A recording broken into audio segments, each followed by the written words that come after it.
Breaking news. Tirumala కల్తీ నెయ్యి కేసులో సిట్ విచారణ ముగిసింది. 15 నెలల పాటు ఏకంగా 12 రాష్ట్రాల్లో సాగిన సుదీర్ఘ విచారణ తర్వాత సిట్ నెల్లూరు ఏసీబీ కోర్టులో తొలి ఛార్జ్ షీట్ను దాఖలు చేసింది. భక్తుల మనోభావాలతో ముడిపడి ఉన్న ఈ కేసులో అసలు సూత్రధారులు ఎవరు, రసాయనాల వెనుక ఉన్న గుట్టు ఏంటి అనే అంశాలపై దర్యాప్తు సంస్థ కీలక ఆధారాలను కోర్టు ముందుంచింది.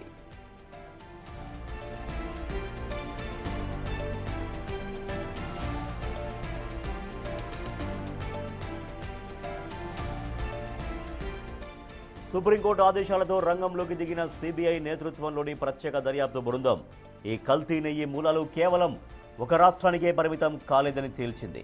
ఏపీతో పాటు ఢిల్లీ, రాజస్థాన్, యూపీ సహా 12 రాష్ట్రాల్లో విచారణ చేపట్టింది.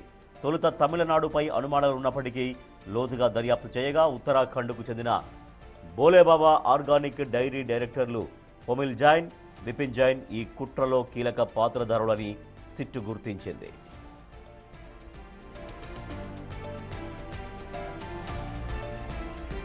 దాఖలు చేసిన తొలి ఛార్జ్ షీట్లో మొత్తం 24 మందిని నిందితులుగా పేర్కొన్నారు. వీరితో పాటు మరో 12 మంది పాత్రపై స్పష్టత రావాల్సి ఉందని అధికారులు కోర్టుకు తెలిపారు. ఫిర్యాదుదారుడైన మాజీ జీఎం మురళీకృష్ణపైన కూడా కేసు నమోదు చేశారు.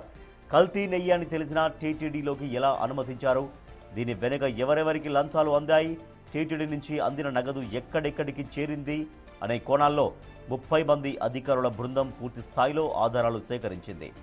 సిబిఐలోకి డీఎస్పీలు, సిఐలతో పాటు రాష్ట్రానికి చెందిన కీలక అధికారులు విచారణలో పాల్గొన్నారు.